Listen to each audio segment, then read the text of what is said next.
to our conversation today. As we mentioned, I'm gonna let you set this up because kudos to the super producer. She said we got this great interview and we got a lot to talk about because we talk about it all the time on the show. What people will do for social currency is absolutely ridiculous, right? And when you think about that, you just sit back and you say, what are they getting out of this stuff, right? And so, but people do it all the time. All right, so we want to bring our guest, Dr. Kirk Honda, and hello, sir. Hello. Hi, Thanks for Dr. having me. Honda. You didn't expect that type of introduction. He's like, okay, he's going to set it all up. But psychology in Seattle, man, I've watched some of your videos, great takes. We've talked several times. I was watching your video with Will Smith. We've talked about that several times. I actually, as I told people, when the Slap Her Around the World happened, I was reading his book. And so I wasn't surprised because in the book, I don't know if you've had the opportunity to catch any snippets or read it yourself. He's had a lot of trauma in his family. There's a lot of history there. And so it wasn't surprising. I also saw your video when you were talking, when you reviewed the Jada Pinkett, the Red Table Talk between he and his wife. And so, but welcome to the show. But talk to us about your perspective. You've been practicing as practicing psychologist for how long? 25 years. 25 years. So you remember where there was no social media and it wasn't this level of access, right? Mm-hmm. And so when you think about what has happened over the course of the last 15 years roundabout, and what people will do for likes and attention online, there was a barrier to entry to have this type of access, and now that barrier to entry is gone. Talk to us about how you've seen the evolution and how things have changed over the last 15 years. Yeah, well, insecurity and difficulties within one's personality has been around since humans have been around, but with the advent of the internet and social media, it provides a way, pros and cons, I suppose. On one side, and the pro, it can help people to connect, to express themselves in ways that are positive, but it also will manifest the problems that people have, where they're desperate or distorted or looking for attention. They get attention that way. Some people can literally make a career out of lying online, this sort of thing. Right. So there's a pathway for that I imagine in the past they would have engaged in other kinds of behaviors that were, I don't know, less visible or something. But and I think an added factor is you have more and more people who are isolated and alone and lonely and don't have any regular kind of attention or love or attachment in their life, and all of their socializing happens through social media. So it kind of makes sense that one's darker sides of one's personality would express themselves through social media. Yeah. Kia, are you hearing him yet? She's not. This is weird. I'm looking. So, social media. I can hear your phones. I'm good. Okay, all right, good. Okay, then good. We're good there. So, I look at what social media has done, and we're of a certain age. Kia's a little bit younger than us. I'm assuming, Doc. I'm 50 years old, and so we're close. We're probably close. 51. Yeah. Carry the one, do the math, carry the math, carry the one. Yeah. So we remember the day that, you had to pick up a phone. I'm about to be the old guy in the club now. You had to pick up the phone. You had to go see people. Now you've got people who don't have to go through the processes of really being talented to get exposure. They can do anything they want on the internet, and you get this immediate gratification that says, hey, I got 100 people who just like this situation that I'm doing with this woman. And so from a psychological standpoint, what does that look like to you clinically when you say you watch these reality show stars who have very little talent beyond acting a fool in a lot of cases? Let's just keep it real. From a clinical standpoint, what do you see when you see those type of things going on here? Well, it's hard to generalize, of course, because everyone is different, but we evolved to seek acceptance and attention in a good way. Imagine 500 years ago, 100,000 years ago, we are wanting our people, our tribe, our kin to like us, to think we're funny, to think we're interesting, to pay attention to us, to accept us. And that was all fine and good. Then you fast forward to when you and I were growing up in the 70s, and it might be your neighborhood and your church. But now with the internet, it's become the internet. So people will turn to that forum for acceptance and love and validation.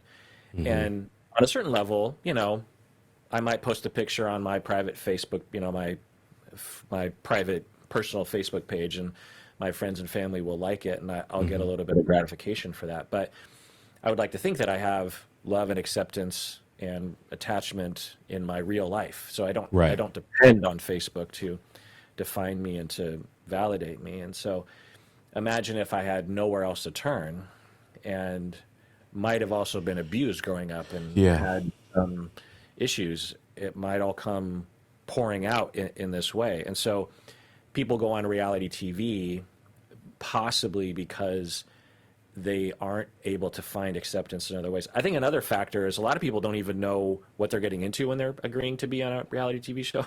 They think, well, I'm a normal person. This will be fine. But reality TV tends to engineer scenarios that bring out your, the interesting sides of your personality. Another factor, though, is economics. These shows often pay these individuals, and a lot of these people don't have another way, particularly with 90 Day Fiance, if you're from another country and the economics in those areas are not very good. It's a career, and in order to continue to be on the show, you have to create content that is interesting, which means you might a lot of these people don't have enough. One of the questions that I wanted to ask, with the Tiffany Haddish and Ari Spears situation, I know you weren't 100% familiar, but I sent you the article about it. And a lot of people are calling this grooming. And I don't think they're using that term correctly, just like people don't use the word narcissist correctly. So what is the clinical definition of grooming? Well, typically in the clinical field, we're using the word grooming to refer to adults who are trying to socialize a child to be easily victimized. So it's things like giving them candy or ingratiating yourself with the family, coming across like you're a trustworthy person, finding kids who might not have a lot of parental oversight or supervision, inviting them over to play video games, and slowly you're grooming, you're getting them comfortable, and that's grooming. In our common parlance today, people are often using it to refer to when two adults are in a relationship and one person is perceived as being coercive or tricksy with their trying to get you to engage in, to be a victim in an abusive relationship, essentially. And that's not typically how we use it. But with the Tiffany Haddish story, again, I'm not familiar with the details. And from what I can tell, even from the media reporting, there's still a lot of details that are not necessarily known to us about what happened, right? And with Ari Spears, it sounds like there's other allegations and from other instances that could be false. I don't know. But so they're saying that they're using the term grooming to refer to the children that were in the video. Is that what they're saying? So the situation is that you have Tiffany Haddish knew the mother of the two children. And so Tiffany was an up-and-coming star, brand new. Ari Spears is a veteran comedian. And they were young. The kids were 14 and 7 when this video was produced. And, it's one of those things where, once again, if you're a parent, and it goes back to the R. Kelly situation, it goes back to, there's another story that's out there, and it's so interesting, Kia, because my oldest daughter is 22 years old, and she used to watch, just like all the other kids, Nickelodeon and Disney. And Nickelodeon, yep. I guess the guy's name is Dan Schneider, who used to be Dan one Schneider, of the kids' stories, and now he's a producer, and there's some issues potentially there. And then the young lady from iCarly, here's again, my 9 and 11-year-olds, they like to watch iCarly now because they're watching the repeats. And one of the girls who, is it iCarly, the one that... Let's see if he gets the name right, Dr. Honda. What's the name of the girl who wrote the book? I will give you $5. Oh, you can keep your little $5. I don't remember her name, um, but she was a co-star on the show, and Saran sent me a clip of her, and the name of her book is, and let me get my little $5 here. I'm glad my mother died. Is that the name of the book? Yes, I'm glad my mom died. I'm glad my mom died, and she was a co-star with what's the girl that can sing really well? Oh wow.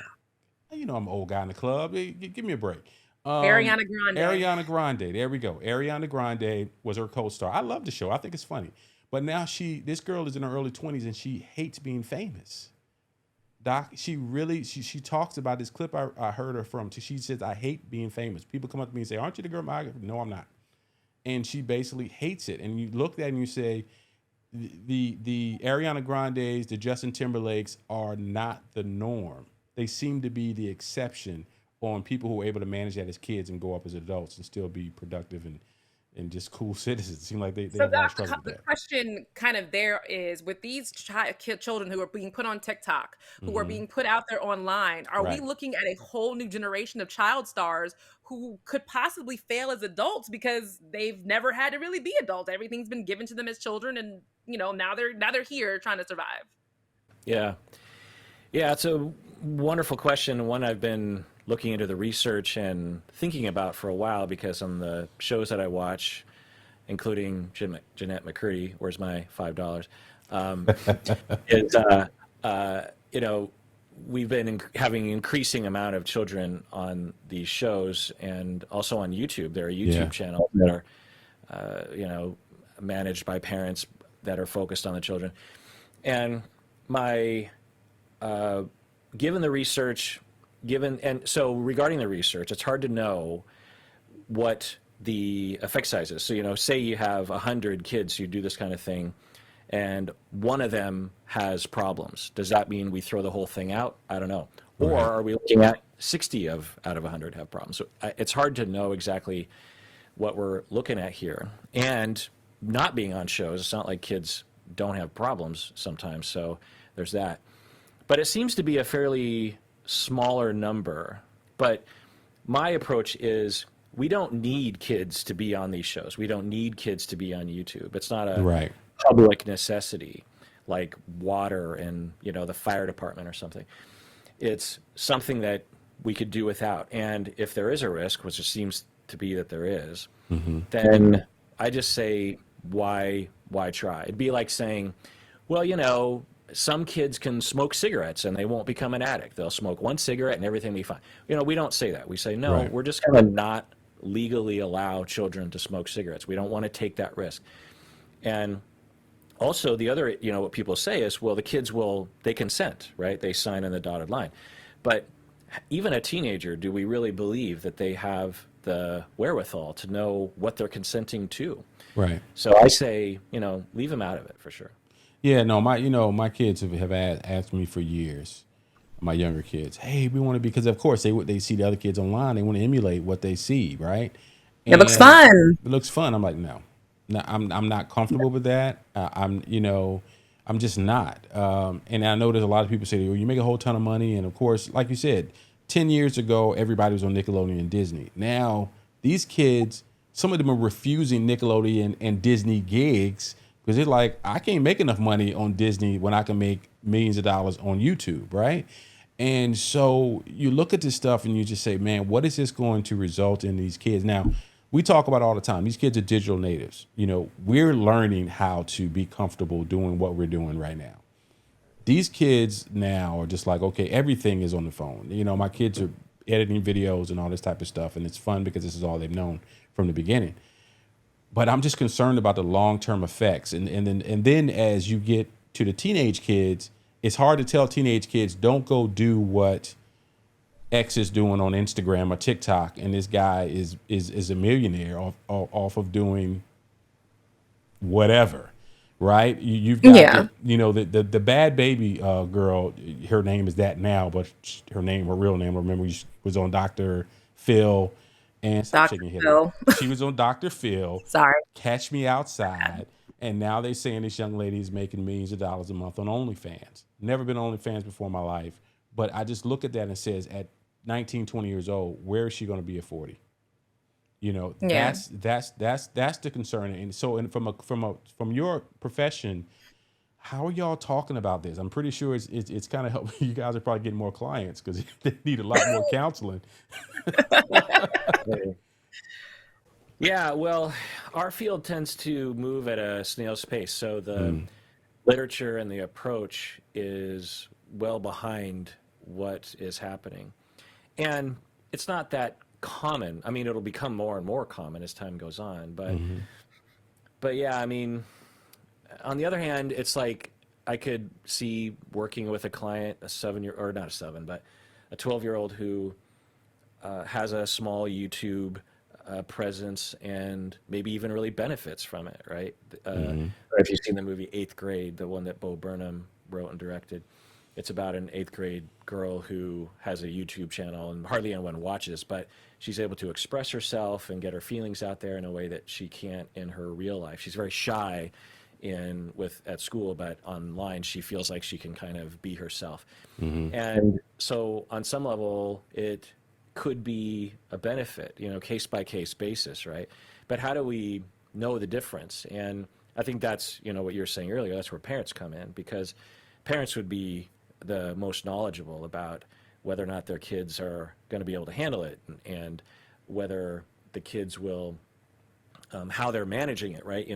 The parents could be there saying, wow, you seem to be doing it all the time, and you seem to hmm be really focusing on how you look, and you seem to be really beating yourself up. Is it because people are trolling?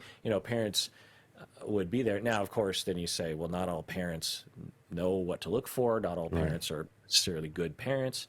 So, yeah, like I said, and this just could be me being an old guy, just being like, let's just not do it. But So we the, get so we got 5 more minutes with you, Doc. I want to yeah, have a little fun with you right now. All right, we're gonna sure. take. I want to throw out a celebrity, and I want you to tell me how would you counsel them. I'm not gonna. Okay. How would you counsel them based on what they're going through at this moment? All right. So No. number one, Kim Kardashian. Kim Kardashian. Well, does she have a problem? I mean, what would she be coming into therapy for? Like, what do you think she Kanye would get? West. Oh, well, I can talk about what she went through, I think, in Europe when she was traumatized by the robbery. So, regarding Kanye, I think she also is suffering. I Yeah. just wonder if behind the scenes, it's at least maybe up until the breakup, things were just kind of normal, but afterwards, it could be kind of scary. I don't know. Well, because even now that she's broken up with Pete Davidson, now he's on social media doing crazy stuff. All right, Will Well, Smith. wait, can I ask my fun question? Because we only have 2 more minutes left. And this is a fun Okay. question that I know Dr. Honda fans are really, really going to like from his Okay. YouTube channel. So, Okay. of all of the participants on 90 Day Fiance, which one do you want to strangle with your bare hands? Well, clinically, I would never strangle a client, but the impulse would be there potentially. Yeah. So the one that I would want to strangle. Well, I mean, the first person that comes to mind is Angela, I guess. But then I think the next person that comes around is Summit, honestly, because there are times when Jenny and Summit is, I think he's a good person. I think he's coming from a good place, but he gets himself in these weird situations, and I would just want to be like, stop it, you're better than this. You can, like, knock it off. I mean, not all the time, but I feel myself getting very frustrated with him sometimes. Not recently. This season, I feel like he's really suffering from his parents' issues, but in previous seasons, yeah. I think it's such Who a do you want talent. to? Who do you want to strangle? Want to strangle Submit as well. The reason why is because I get their situation because I'm actually married to an Indian man and he Oh, should know better. This is Mm, not like, as someone who's been married to this man, my husband, for 5 years, who has kids, and it's not easy. They are very insular. They're very big on tradition. So if him not knowing that and doing what he did is like, you knew this already. mm, mm. Why would you do this? You knew this already. Stop it. All right, one more celebrity, Will Smith. well, yeah, having read excerpts from his book and seeing what happened at the Oscars and hearing what has happened with his wife previous. I would hope that he is, and I think it's true, at the beginning of his recovery from his childhood trauma. I mean, it is several years of therapy around that. He has come to reckon with the reality of that. He talked with his mom before his book was made public. He went to his mom and said, "Look, I've written about what happened here," and he said he talked with his mom for the very first time. Since he's around our age, right? So it's been 40 years, and he's never talked about it with his mom, and that's typical. So he's really exercising a lot of demons, if you will, around this, and I think it came out in the Oscars. And so I would hope that he wouldn't retract from this event. I would hope that he would just say, "Okay, I've got a lot of work to do and a lot of things to heal from, a lot of things to talk about with my mom, talk about with myself." I think he's still struggling with this "I'm a coward" scheme. Yes. And that just breaks my heart to think about a young Will Smith blaming himself for the abuse that his mom went through. He used that word so many times at the beginning of that book, and it set it up for me of what this guy's been dealing with for a long time. And it's so funny. Growing up, I thought I was going to be a psychologist and said, no, I'm not going to do that. Ended up doing what I'm doing now. But I appreciate you coming on the show. Sorry about the technical difficulties we were having here today. I don't know what happened. I'm so sad. Like, I'm dying on the inside. No, as a YouTuber and podcaster, I am super aware of all the possible problems that frequently go wrong, so I can sympathize. Yeah, no doubt. But I really do appreciate it, and hopefully soon we can have you back on, and because there's some other questions we would love to get into. But thank you so much for your time, man. I appreciate you. Yep. Thank you.